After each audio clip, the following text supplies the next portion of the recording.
When I was young and growing up in my parents' house in the suburbs, I used to think and imagine about all the places that I would live when I became an adult and was in charge of my own life.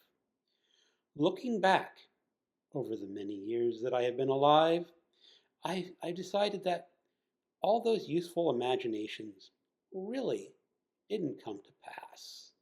And all the places that I did live, I never imagined I would go.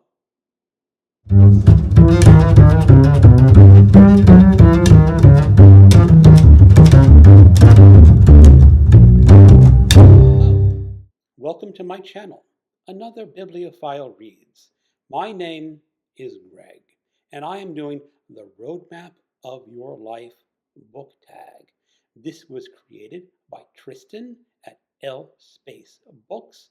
He is a new and upcoming booktuber, so please check out his channel because this is a great tag that he has created.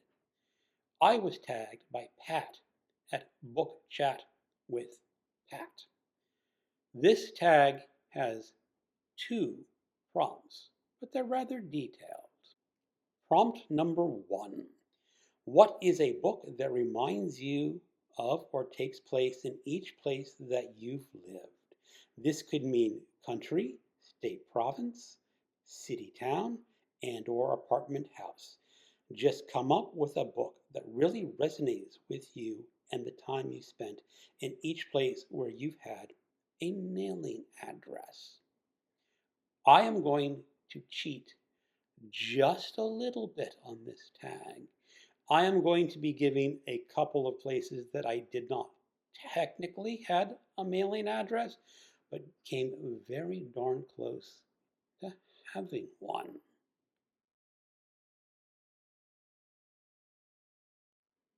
Washington, D.C. I never had a mailing address here, but my birth certificate claims Washington, D.C. as my place of birth because I was born in Sibley Hospital, which is located in Washington, D.C. So I decided that Washington really needs a place on this list. And the book that I have chosen is 6 Days of the Condor by James Grady, originally published in 1974. This is the story of a CIA employee who's working in a clandestine operation. And he has perhaps the best job ever imagined or could be. He is supposed to analyze the plots of mystery and spy novels for the CIA to see if anything is getting leaked out in that fiction. What a magnificent job! So he works in the basement of this secret organization, and he goes out to lunch one day, on an ordinary day. But in his absence, a group of armed men gain entrance to his office and gun down everyone in that office. Well, naturally, he sees this as quite an important event and telephones the headquarters of CIA, given his code name of Condor. And unfortunately, his troubles do not end there. So he has to go on the run as an agent. And really, all he's good at is reading books. But what happens to a CIA man who reads books? Could he possibly meet up with a sexy woman? This is just a great book. Lots of local flavor and highly recommended.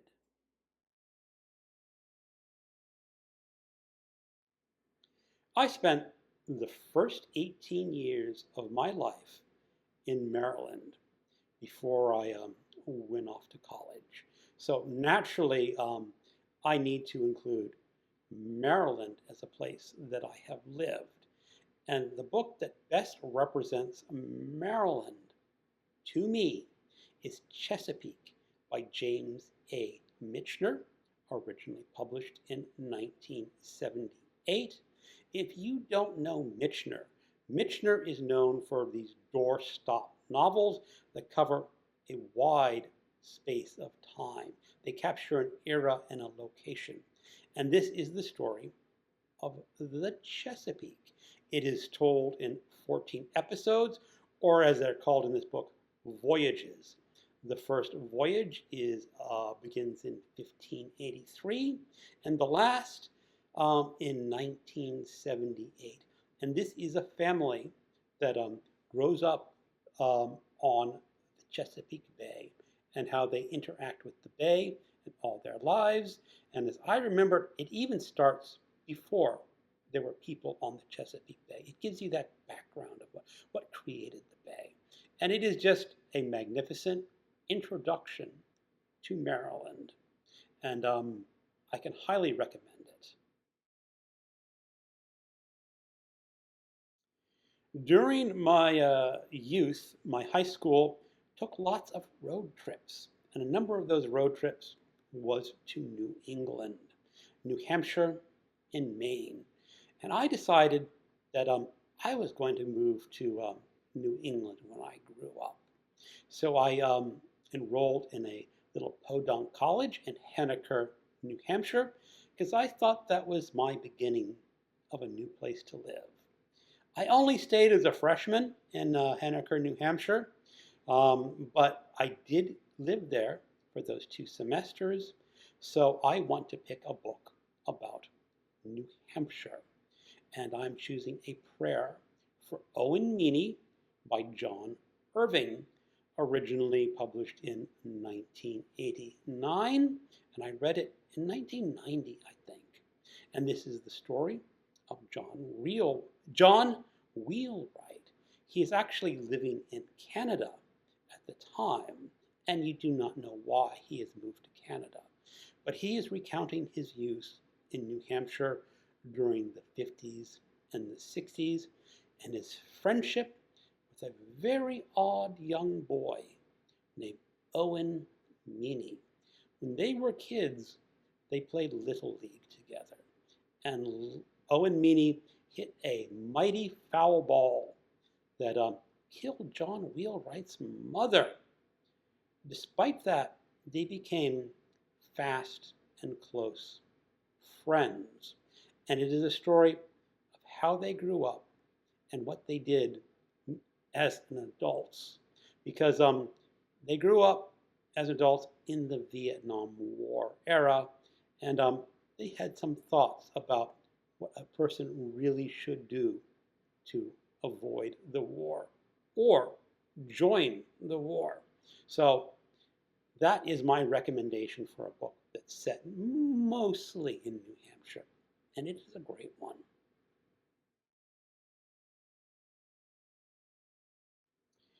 After my stint in New Hampshire as a freshman, I went back to the University of Maryland and lived a number of more years in Maryland.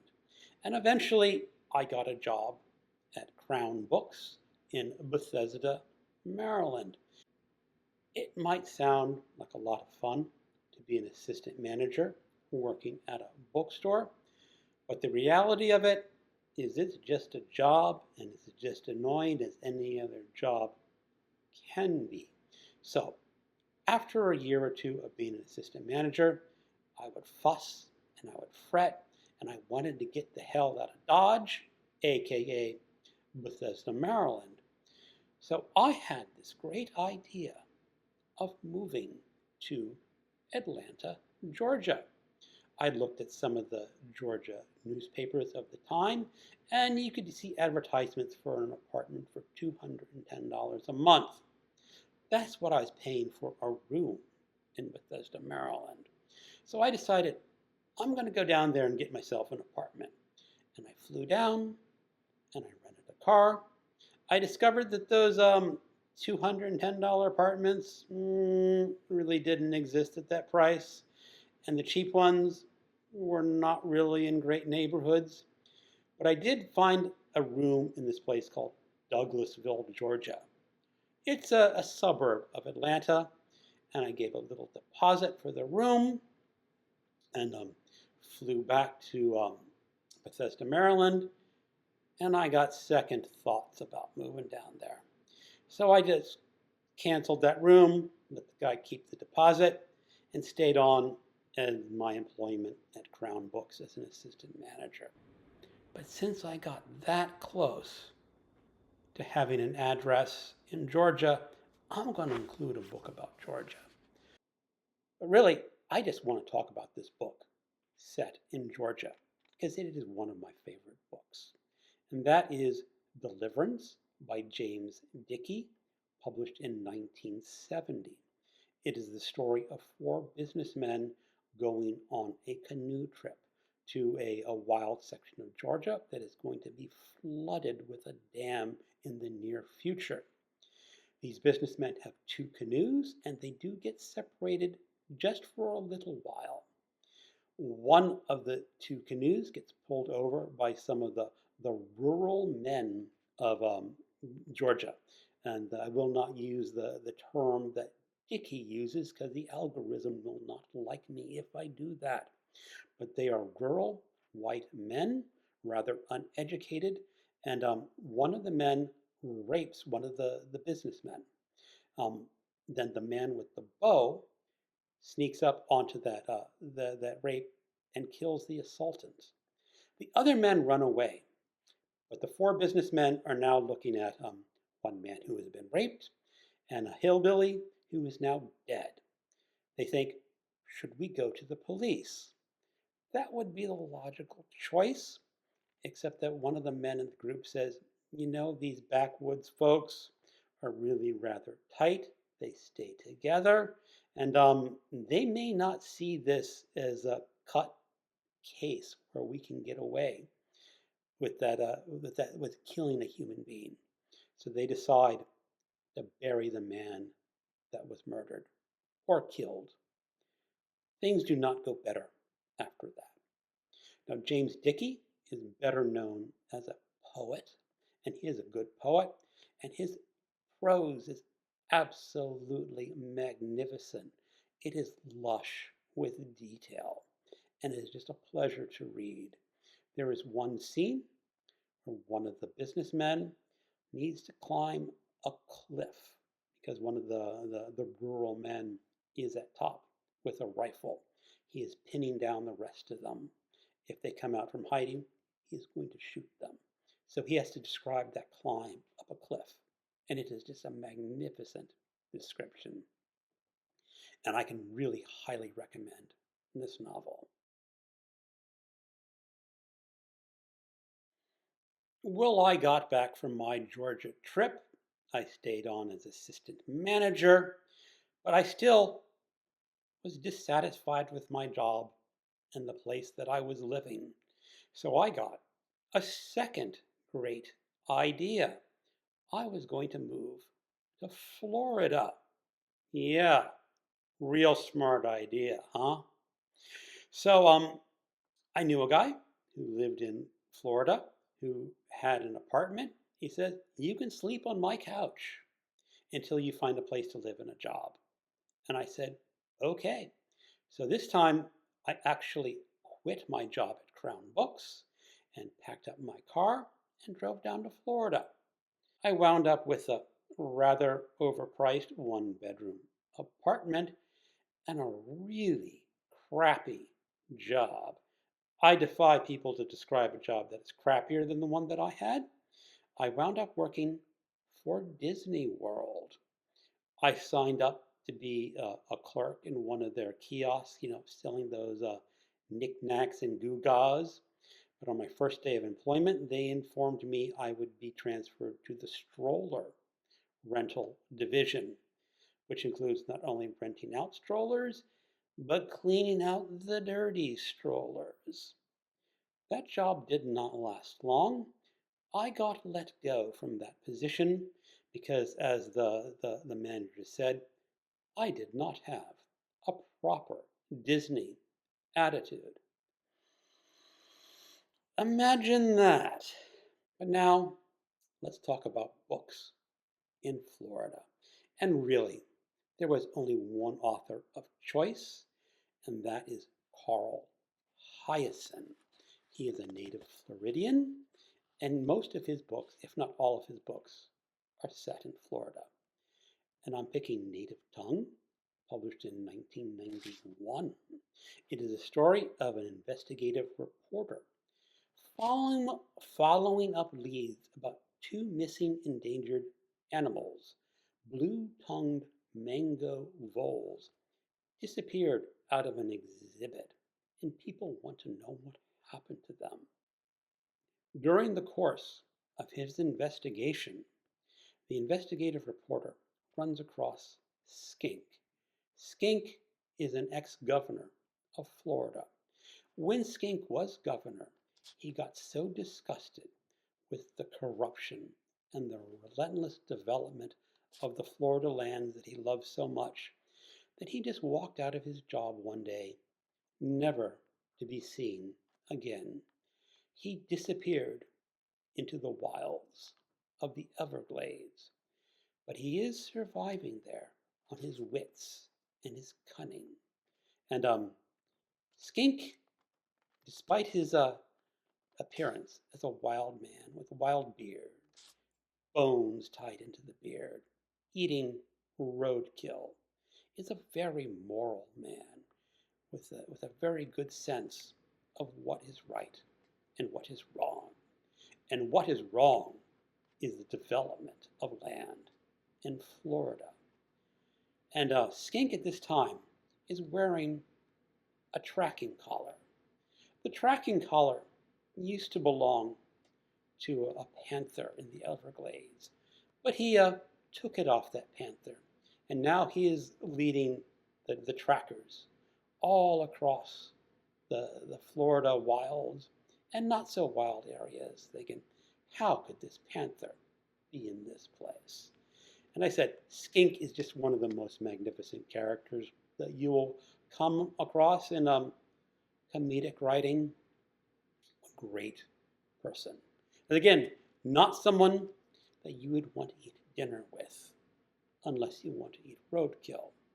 But if you got in trouble, especially trouble from unscrupulous businessman, he is a guy you would very much want to have at your back.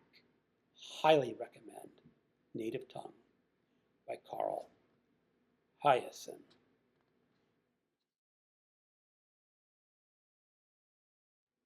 Well, my adventures in Florida did not last that long. I returned to Maryland. And when I returned to Maryland, I went back to my job at Crown Books. Amazingly enough, they still had that position open. So I worked for Crown Books for a while again until Borders came into town. And I switched allegiances to working for Borders. And I worked for Borders for about 2 years. I'd gotten a position in the back room where I was helping to order some of the books for the bookstore. But I was still dissatisfied living in Bethesda, Maryland. I still wanted to try someplace new. And I got it into my brain. Instead of Georgia, instead of Florida, let's go whole hog and move to New York City. I had some contact with some businesses out in New York City working at Borders. It was a book distributor named Golden Lee. They had their offices in Brooklyn, New York. So I went for a job interview out there. And I had a friend who lived nearby, and we both drove down into the city. And we were both looking at this neighborhood and going, this neighborhood is a little sketchy. But I did well on my job interview. They were almost certainly going to offer me a job. We were negotiating salary. They were a little bit lower than what I wanted, especially since this was New York City, which is, of course, a very expensive place to live. There is also the fact that this neighborhood in Brooklyn really was sketchy. They mentioned that there was a subway station 2 blocks away. And I thought, wow, that's great. Just walk to and from work. And the guy said, no, you're not allowed to walk from the subway station. You have to take the company shuttle. And we have a shuttle that takes employees to and from the subway. I was also informed by the person I was going to replace that more likely than not, I would be the only Caucasian in that subway station at the time. Not necessarily a cause for concern, but he says, keep your eyes open. So I truly regret not accepting that job. I know it was a bad neighborhood. I know the salary was low. But think of the life that I could have had if I moved to New York and accepted that job in Brooklyn. It wouldn't be anything like I have now, but it would have been something different. So I have to pick out a book for New York. I was thinking about Call It Sleep by Henry Roth. I was thinking about Marathon Man by William Goldman. But I decided to do a work of nonfiction because this book truly captures the essence of New York City, and that is The Power Broker by Robert A. Caro, published in 1974. It is the biography of Robert Moses. He is a man that almost single-handedly escaped the modern structure of New York City.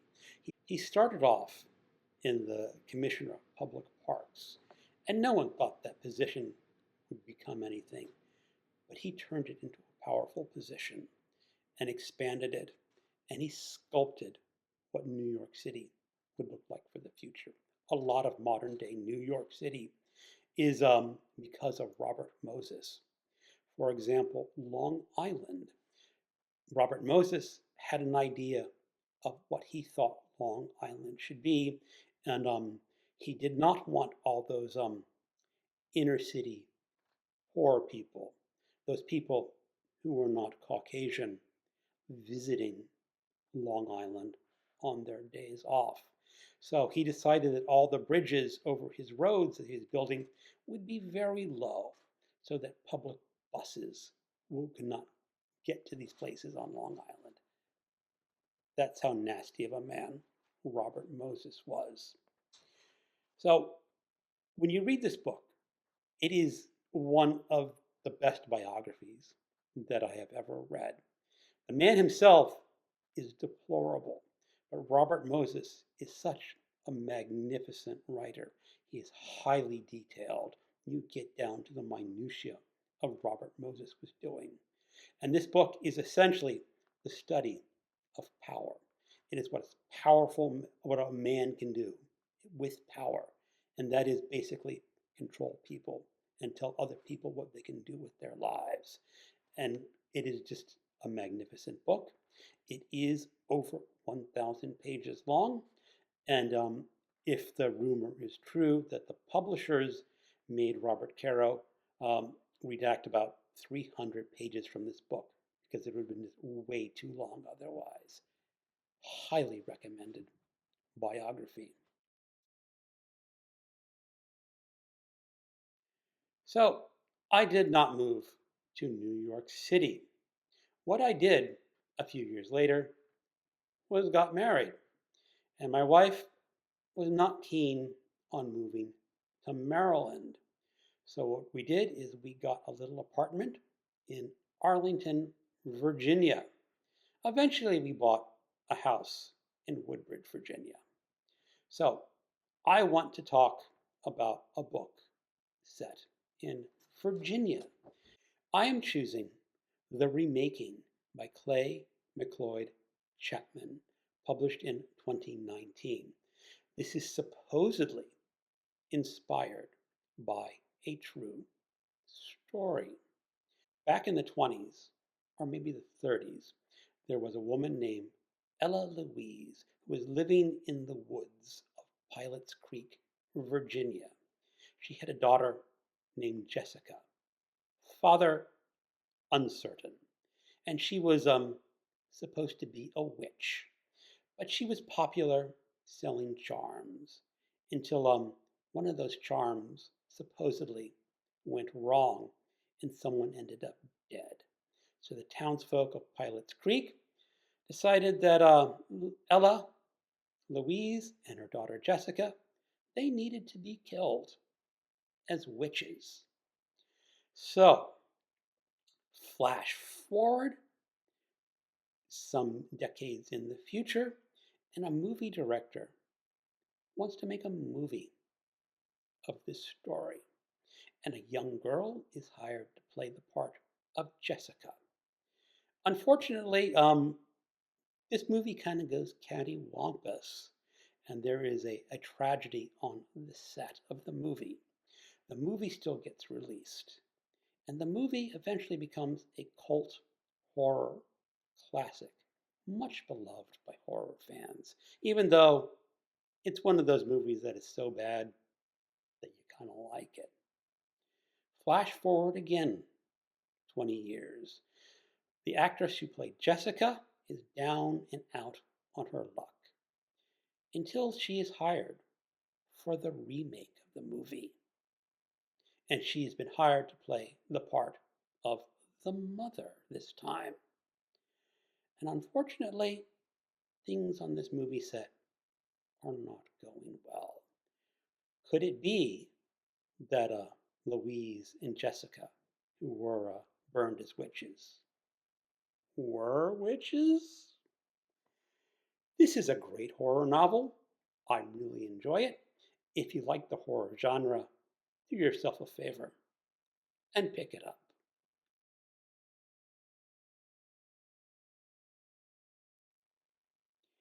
After living a few years in the townhouse in Woodbridge, my wife wanted an upgrade on her home. So we bought a single family home in Manassas, Virginia, which is about, or should have been about, 15 minutes longer on her commute to Washington, D.C. That commute was actually more like 40 minutes longer each way, and she got burned out real quick. And we lasted in Virginia, Manassas, Virginia, about 2 years before she finagled a job in Auburn, Washington, which is a suburb of Seattle, Washington. And she got paid relocation. So we had someone else get to pack up our home and fly us out to Washington. So we bought a house in Washington. And now I have to come up with a book set in Washington. And I am choosing Deep River by Carl Molantes, published in 2019. This is an historical novel. This is the story of 3 Finnish siblings who leave Finland and end up in southern Washington state. Now, it takes them from when they were young people until they were very old. So it covers a whole span of life and the lives of their children. And what they did out in Washington was become loggers. Now, a logger is perhaps the most deadly profession next to fishing. And so it talks about their building of their business, logging business, and all the complications, all the marriages that have to go into this lifespan. And one of the things I also really loved about this novel was it spent a lot of time in the 20s and 30s and the rise of labor rights. What does a person working deserve? Is it all to the owner, or does a working person have rights just by being a person? So you got to meet Joe Hill, the famous wobbly advocate for workers' rights. And for whatever reason, I just loved that era of the United States when there was a rise of social awareness that as a worker, you were not so indebted to your employer. So I can highly recommend Deep River. It's a great historical novel.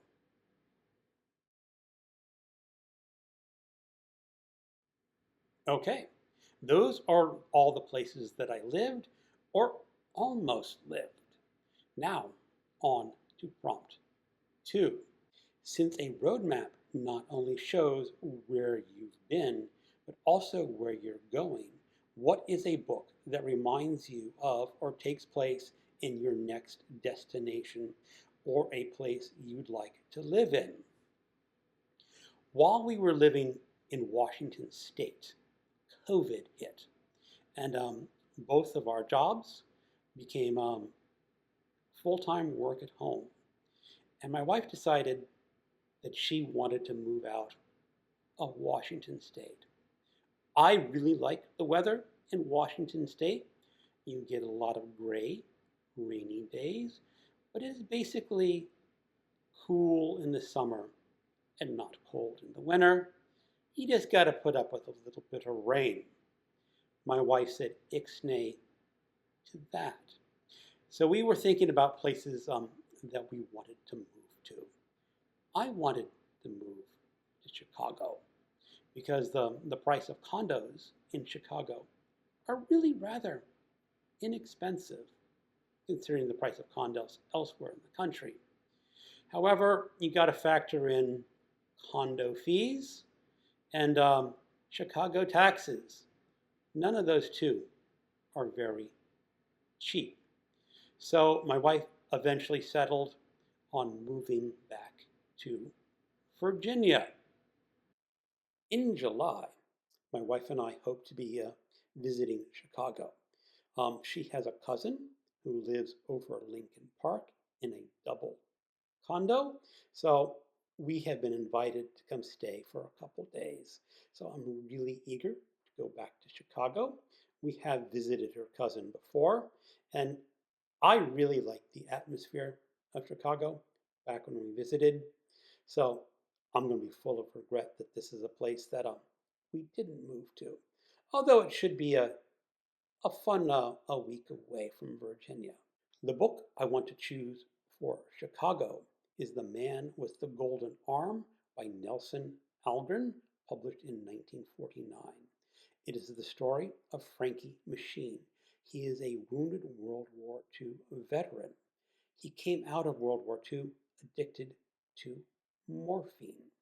He has a wife who has been crippled in an automobile accident, and he needs to take care of her. He makes his living by dealing cards, by trying to find morphine. He also aspires to be a jazz drummer, and life just isn't going Frankie Machine's way. But this book, even though it talks about the people on the lower economic scale, the drug addicts, the alcoholics, the prostitutes, has this unique beauty to it. I imagine that Nelson Algren actually sat in these bars talking to the low end of civilization in Chicago and getting their stories and getting their cadence of conversation down just perfect. And if you can like a book where the main character really isn't all that likable, I can highly recommend The Man with the Golden Arm. And now, to tag some people. I want to tag some people that I think have been traveling the world a bit and see what books they can come up with. There is, of course, Jim at Books for Reading and Stuff. He is an Englishman currently living in the country of Georgia. There is Mark at Book Time with Elvis. He is an Englishman currently living in Czechoslovakia. There is Bookless Pete. He originally lived in Seattle, and now he's living in Albania. And I would like to tag Steve Donahue. Steve Donahue has apparently been to many different smelly places across the globe, and it's kind of rubbed off on him. So I would like to see what they have to say about the roadmap of your life BookTube tag, if you want to do it. And if you're watching this video and you feel like you want to do this tag, just go ahead and do it. Thank you for watching, and keep on reading.